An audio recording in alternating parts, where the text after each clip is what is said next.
Sweet. So I think the next big thing I want to ask you about is your thoughts on mindfulness and practice. It's a big part of your website and a big part of what you kind of discuss. So you talk us a bit through your research on mindfulness and practice, and maybe how musicians can start easily working that into their own regimen or their own time as well. Sure. So this is something that I started working on when I was doing my doctorate. It's a project that when I was studying with Andrew Hitz, he really encouraged me to just do it, as he says in his terminology, just ship it. So basically, like, just do it. Stop talking about it. Do it. Put it out there in the world, and you can always make changes later, especially with an online blog, which is nice. So yeah, I. This comes from just my personal experience. Like, in order to have a healthy mentality, especially in the practice room, I found that one of the things that I was really bad at was mindfulness, and that is why I began reading about it. I actually went to like a 6-week seminar about mindfulness, and there was this workbook that they were using that I just couldn't help but thinking, like, everything that was addressed had parallels in music, either in the practice room or in performance. And ultimately, I present a lot about the practice room experience because I think it's one of the places that we have, the most unhealthy mindset, but the goal of the practicing is performance. So it is all kind of interrelated. But the idea is essentially that if you can practice that, if you can incorporate the practice of mindfulness in that practice room situation, then it can translate to the stage. So specifically, there are just specific skills that I usually present on. Kind of at the heart of it is what would be called one mindfulness, which means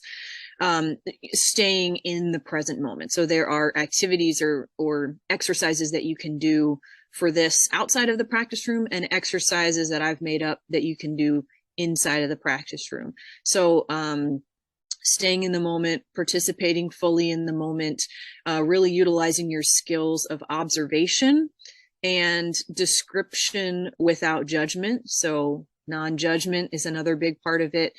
And then one idea that I really like from the practice of mindfulness is called wise mind, which is kind of the balance between your rational mind and your emotional mind.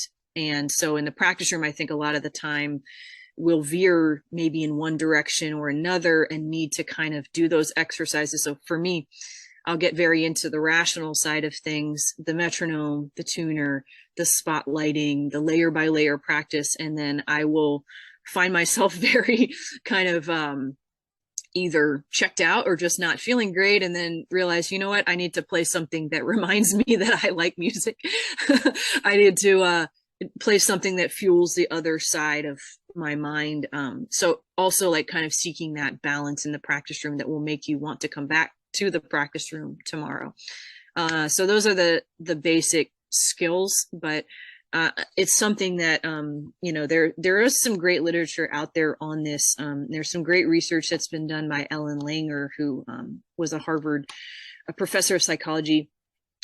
So that's some of the stuff that I draw upon, both mindfulness, how to incorporate it, but also a lot of what Ellen Langer's work is combating the opposite of mindfulness, which is mindlessness. So noticing when you are doing things mindlessly and trying to plug back in. So a lot of tuba teachers, brass teachers are currently teaching this stuff. They're just not calling it this. When I was studying with Hitz, one of the things that he says a lot is, when you go on stage, play along with the tuba in your head.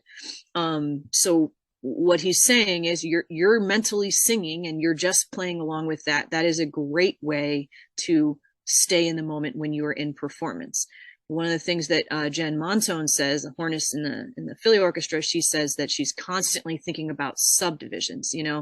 So what better way, right, to stay plugged in the moment then especially as a tuba player, to count through those rests with the subdivisions, and then to just, come right in when you're supposed to be coming in exactly in time. That's another thing that I rely a lot on and that I recommend a lot for my students. But really everybody has their own like journey with that and their own struggles. But essentially it's something that I have struggled a lot with in the past, and that, doing this has helped me. So, hopefully it helps other people as well. Awesome. And there was one thing in there that I wanted to see if you could explain just a bit more, but I think would be like super insightful for a lot of people, is the description without judgment. Can you kind of explain that term a bit more, and how it can be used specifically for musicians?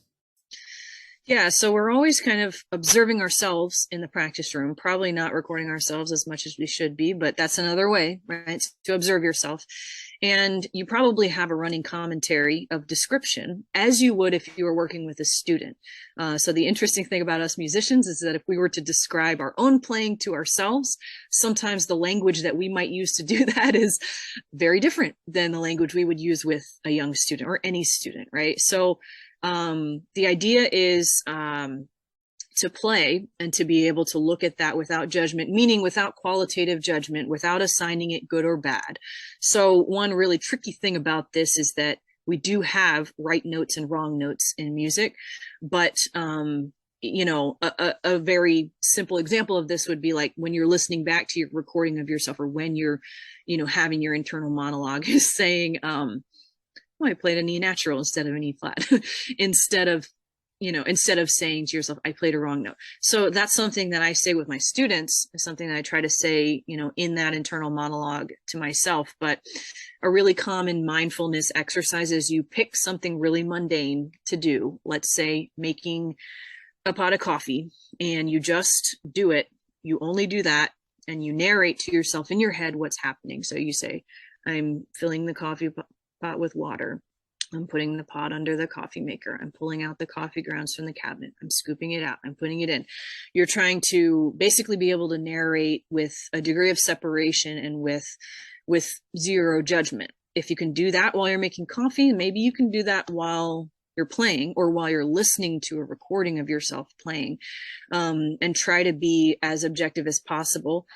One of the toughest parts about non-judgment is that judgment is a uniquely human thing that we do, and we really can't escape it. So the really tough thing is when you catch yourself judging, try not to judge yourself for judging. That's a really tough one. But basically what mindfulness is, the practice of mindfulness, it is a practice. It is the practice of noticing, I just did that. Let me just recenter myself in the present moment here and keep going. So luckily for us, we're musicians, we know how to practice. We know what that means. It does not mean just being magically in this amazing Zen place where everything is great and you feel great. It's an ongoing practice of noticing those things and then saying, let me see if I can rephrase that, or let me see if I can just, move on right now from that negative thought or whatever. As I like the visualization of letting it float by like clouds in the sky. Oh, there it goes. Oh, all right, it's gone. Let's keep moving forward.